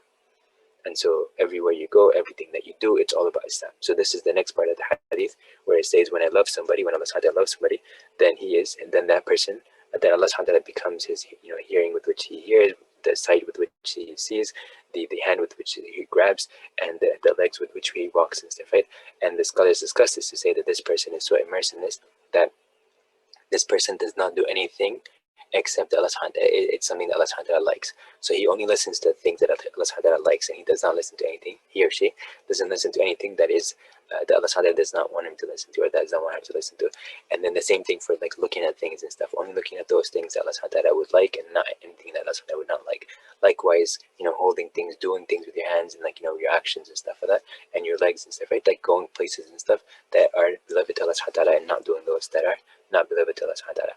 So this is the complete immersion. And so you go from a level of complete submission. You may not understand everything, but you just submit it to the commands of Allah subhanahu wa ta'ala, which is a level of Islam. And then you go deeper and deeper, and you explore more and more and more and stuff. Then you get to this high level, like you have this iman and stuff like that. And your iman grows by immersing yourself to like with Allah subhanahu wa ta'ala's remembrance and so on. And then you get to a level of ihsan, where the Prophet ﷺ mentioned that in the hadith Jibreel, that ta'bud Allah ka'annaka tarah, that you worship Allah subhanahu wa ta'ala as if you can see him. فَإِن لَمْ تَكُنْ تَرَاهُ فَإِنَّهُ يَرَاكَ, that even if you don't see him, Allah subhanahu wa ta'ala sees you. But this complete immersion, that you just at this level where everything that you do is about Allah subhanahu wa ta'ala. Everything that you do is like you're doing it in the present, like in the awareness of Allah subhanahu wa ta'ala knows what you're doing and so on. So with this mindfulness, you just suddenly have a completely different perspective. You feel this ultimate contentment, So the ayah says, الَّذِينَ آمَنُوا تَطْمَئِنُّ قُلُوبُهُم بِذِكْرِ اللَّهِ أَلَا بِذِكْرِ اللَّهِ تَطْمَئِنُّ الْقُلُوبُ, that with the remembrance of Allah subhanahu wa ta'ala, these are the ones that believe in Allah subhanahu wa ta'ala, and their hearts find contentment, and in this case, it's tuma'nina, this ultimate level of peace of mind, and with the remembrance of Allah subhanahu wa ta'ala. And then Allah subhanahu wa ta'ala says, أَلَا بِذِكْرِ اللَّهِ تَطْمَئِنُّ الْقُلُوبُ, that verily with the remembrance of Allah subhanahu wa ta'ala, definitely without a shadow of doubt, with the remembrance of Allah subhanahu wa ta'ala, do hearts find contentment, or this rest, right? This tranquility, this ultimate peace of mind, and so on. So imagine living that experience. Everything is about Allah subhanahu wa ta'ala. Everything is because you understood the purpose of Islam. You understood the implications of Islam. You understood the objectives and the benefits of Islam. And you understand exactly what Allah subhanahu wa ta'ala wants us to do. It's to help help everyone become happy and content and like satisfied and so on, right? So when we learn about Qadr, for example, when you learn about Qadr, we learn about it because it helps us actually feel more content. Why? Because when you know who Allah subhanahu wa ta'ala is, and that's why we study the the 6 pillars of Iman in order. We go with Allah subhanahu wa ta'ala first, but even in there, we talk about Allah subhanahu wa ta'ala as the Rabb before we talk about him as the God. Because Rabb is the one who provides, takes care of you, and then you look about, then you think about like how Allah is all wise, and so He knows everything about us, so He's going to do everything that's best for us, and so on and so on. And you start enjoying that experience so much. You're like, wow, this is like this this being is so amazing and stuff like that, right? Yes, definitely, I will submit to whatever He tells me to do because this is who He is and stuff, right? I have no like doubts about anything. So this is like I'm just overflowing with the joy and like the happiness of thinking about this being that is like so nice to us, so like, caring and stuff like that. I have and like he can do anything and stuff, and he just takes care of us and stuff, right? And He's not gonna cut off our wrists necessarily. Like He is not gonna, just because I did something bad, He's not gonna like the next day kill me and stuff, or even in that moment like shoot up like the lightning that comes in and strikes me or whatever and stuff. It doesn't happen like that. Like He gives me like some time to kind of like fix my mistakes and stuff or whatever, gives my space to me or whatever. So in all those things and stuff, you can you start feeling really content. And then when Allah subhanahu wa ta'ala tells you, okay, now you submit to me, then you're like, of course I'm going to submit to you, right? Because why not? Like, why would I not? Who in the world would not submit to someone like this, right? So then you can go and learn more about the message that the angels that He has, and then you learn about the message that He sent and stuff, and the purpose of those messages, and what it was, was trying to do and stuff, and how people can find happiness. And then you look at the people that Allah subhanahu wa ta'ala chose out of all the people to become the carriers of that message and the deliverers of that message, the messengers and stuff that, that have to embody a certain way of living and stuff so that they can actually demonstrate that to the people, so they can be practical, experience that relevant to the theory behind, whatever it was, the message. If it was a theory, then you have practical, human experience that you can actually witness in front of you and so on, going through all the difficulties of life or the benefits of life, the good things of life, all that stuff, right? And then learning about the day of judgment, and gives you like a sense of accountability, and then they say, okay, well, it's doable and stuff, right? And then you learn about Qadr and say, okay, well, if Allah subhanahu wa ta'ala is this, and this is all the stuff that He put down, and this is the systems that He has established, this is the system that He established, and so on, and this is the historical evidence of all the things that He has, given us and looked out, for us via. At the end, I can really, really like, just let go of this idea of wanting to get control, because if I don't have control, then the one who is better than me in planning and organizing and so on has control. So I can let go of control and like relegate it to Allah subhanahu wa ta'ala, because at the end of the day, I would rather that He has control over my affairs than I have control over my affairs, right? And so there are certain du'as that we say, for example, where the Prophet also made certain du'as like this. They're like like, don't leave me, don't leave me, don't leave me to myself, even for the blink of an eye, right? Because I want You to rather to take care of my affairs. I don't want my affairs to be delegated to me, because I don't know how to handle my affairs, because You have more knowledge, You have more awareness and stuff, right?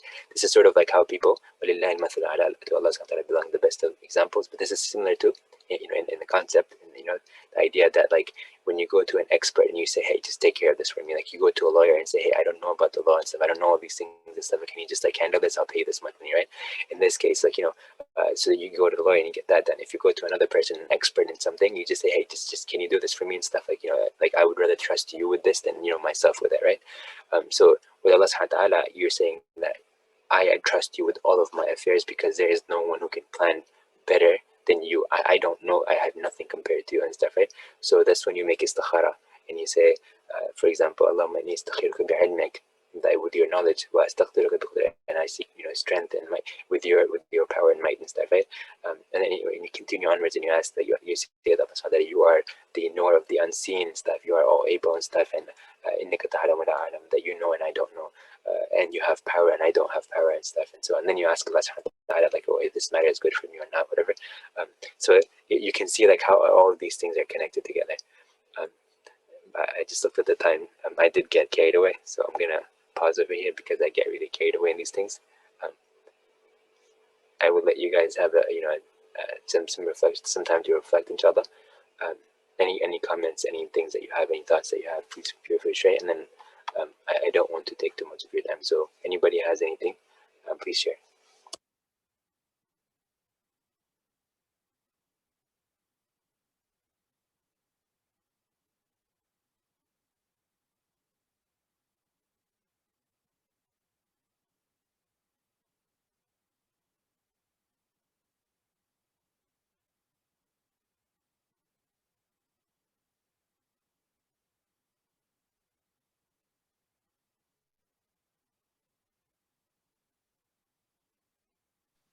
I don't have any specific thoughts, but overall it was beneficial just hearing you kind of break down all of those different aspects and how it ties into Islam as well.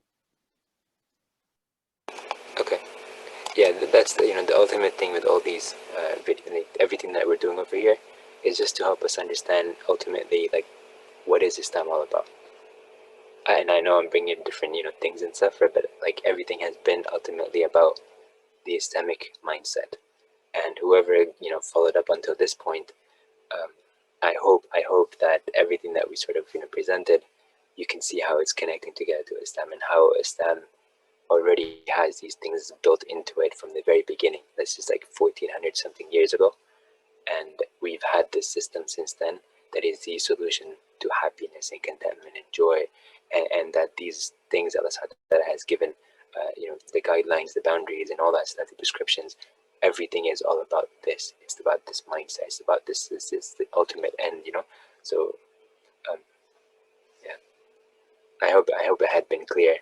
I don't know how many of us were able to get a chance to see all of them, but I hope whatever you guys saw, I hope you're starting to see how this is Islam. This is what Islam is all about.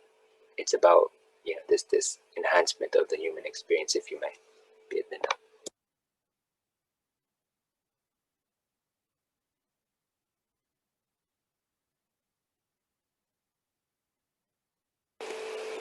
I do have homework for you guys, and that homework is that every time you look at Islam now, every time you look at any ayah in the Quran, every time you look at any hadith or any prescription or any guideline or boundary, I want you to start looking into this idea of what is it trying to facilitate of good for us, and what is it trying to remove of harm that is an obstacle in our contentment and happiness and joy and so on, right? Think about that now. So look at it from that perspective, and you're going to start seeing everything makes sense suddenly. Everything is going to become so enjoyable for you, in Islam, and there's going to be no more I don't mean reading the Quran is too overwhelming, or praying is too overwhelming, or doing this is too overwhelming, or fasting is so much and stuff. Instead, you're going to be looking at this and saying, wow, I just can't wait to do these things. I'm just looking forward to these things and stuff, right? Because it's just a different framework. You're just looking at it from a different angle. And this is what I was talking to Muhammad earlier, when he mentioned about sports and so on. So if you have that intentional switching, this is the example I was talking about junk food. Um, if you really look at it from a different angle, and you let yourself look at it from a different angle, and then you start actually exploring with that hypothesis when I was talking about how science works, if you remember during the video. So if you look at it with that positive hypothesis, you're going to start seeing actually all these things in plain sight. It was just the way we were looking at it.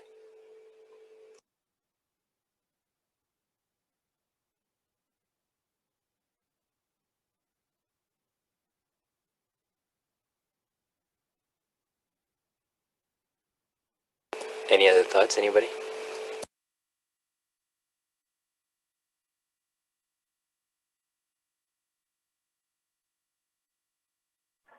Just wanted to note that when you're speaking to someone who is not following the path of Islam, and maybe they're into addictive activities or something, that it's hard for them to grasp that this happiness that they're feeling is a temporary happiness, and that they don't see that the temporary versus long term, that they may see a relationship as a long-term happiness, or the activities that they're involved in as a long-term thing. They don't actually see the short-term nature. So it can take time and patience.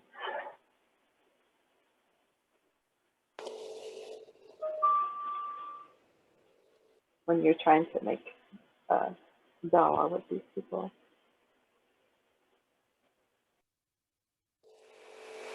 Yeah. What do other people think about this comment, or this perspective, or this thought?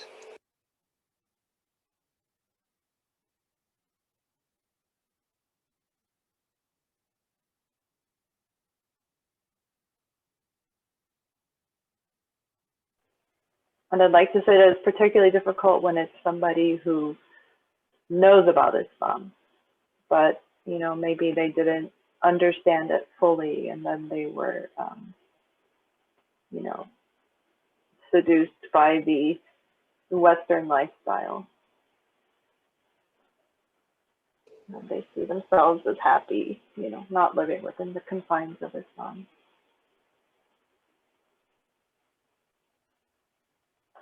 I don't know if confines of Islam is not the right phrase, but within the lifestyle of Islam. Well, you could say like confined in the context of like preventing preventing people from falling into things that are harmful. So in this case, Islam is like a protective boundary. You can, in that case, you know, if in that framing, confinement would be the, you know, a positive connotation. That's true. Although I do feel like confine has sort of a natural negative connotation. Yeah, I guess it's just a matter of like how, you know, the tendency, you know, it's like when people over time have used it as right. Yep.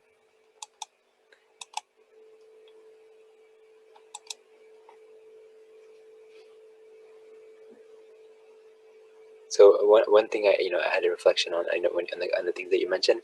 So I've noticed that people, when they feel like some of their rights are taken away, some of the things that are, you know, sort of protective, rights make us feel protected.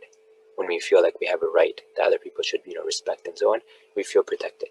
And, you know, when rights are actually protected by the Sharia in terms of enforcement, like law enforcement and so on, then we feel safe, right? But when we feel like our rights are not being given to us, the things that we actually need are usually the rights that has prescribed, and the things that would make us happy and so on, right? So when those things are removed, then we sort of feel like our safety net is sort of removed and stuff, and we become sort of you know, in this state of confusion and chaos and stuff, where like we don't know if we're actually gonna like get what we need and stuff, right? So the Sharia has a lot of emphasis on making sure that people have their rights that given to them, because it helps them feel safe and content and so on. If you don't really feel safe in your necessities and stuff, especially essential needs and necessities, right? Especially in those things, then you're not going to really be able to be happy or content and have joy and all that stuff, right? So Allah subhanahu wa ta'ala encourages us, all the rest of us, to make sure that we are, you know, doing certain things a certain way.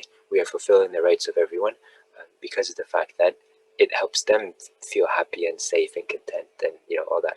So the way that I look at it in several cases that I work with, so the matter comes to me, and then I start looking for which aspects of the Sharia might be missing in this context, which were the rights that the Sharia mandate are missing in this particular context. And then I can kind of sort of draw from there what are the potential harms, the drawbacks and stuff that are present with the removal or the aspect of missing rights and stuff, right? So then I kind of go from there. So it makes sense if one of the rights that a spouse was promised by Allah, or like you're supposed to be, you know, given by the other spouse, right? If those rights are not there, one of those rights is not there, the kind of implications I can have in terms of feelings of sense of like safety and so on, right? So maybe that can actually lead to a negative consequence. So here the priority is to bring back that right that the person is missing. So Allah subhanahu wa ta'ala, you know, gives spouses and parents and kids and stuff, everyone, they have rights. So when you realize that one of the rights is missing, you automatically understand that now there is a danger involved, and psychologically, physically, and all those things, there are essential needs that therefore are not being met. And Allah subhanahu wa ta'ala knows everything, right? So he's the best psychologist you can ever find and stuff, right? So, you know, if you want to frame it like that. But because of this, Allah subhanahu wa ta'ala has already prescribed us what's best for us. So if we just submit to that and say, oh, well, yeah, okay, Allah subhanahu wa ta'ala knows everything, so he knows exactly what's going to be necessary for us to be happy and content. So therefore, if this right is missing, then this is contributing to the mental health of that person. It is contributing to the psychological health of this person. This is contributing to the physical, spiritual, all these other, you know, types of health of that person. And so we have to prioritize giving those things back, because those rights were, especially if they were connected, if they were major sins, if you don't do those things, then it's something that actually can cause a lot of negative, it can cause a lot of harm to people because of their weight.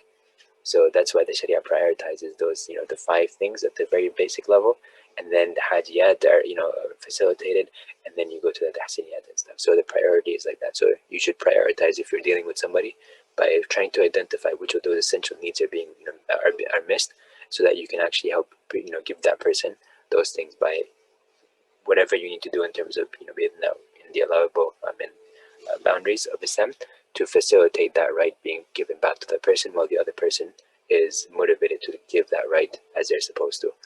Whether it's a father or a mother and like a child, or it's a child and a parent, or if it's siblings between themselves, or friends and friends, or business partners, or spouses with each other and stuff, whatever it is, just figure out what the rights were Islamically, because those rights were connected to the rights that they were connected to this state of feeling safe and so on, that can lead to contentment and so on. So I hope that makes sense in terms of how you can approach, and this is one of the approaches that I use when I actually interact with my cases and stuff, try to figure out what's missing, and therefore understand the implications of that, and then try to bring that back into place, like the right back in place, so that the person feels a little more safe and content, and then we can go from there to do other things and stuff to enhance the experience between the spouses, or between the two people involved, or the parties involved and stuff, to help them become more happy and content and so on.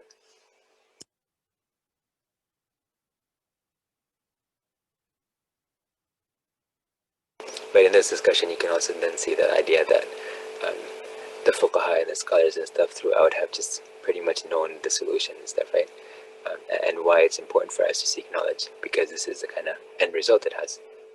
We can address these things in our lives, and in our families' lives, in our communities, in our societies overall.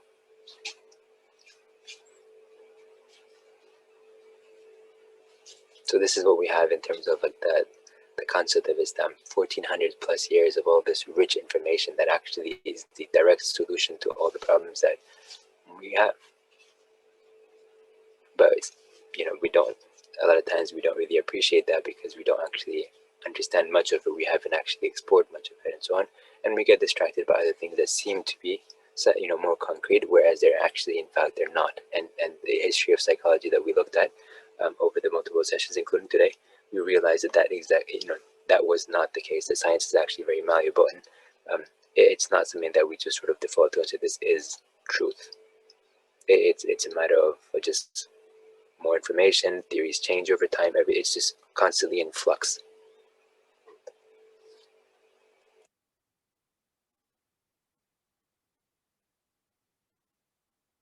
Anything else? Not from me. Jazakallah khairan. Anybody else?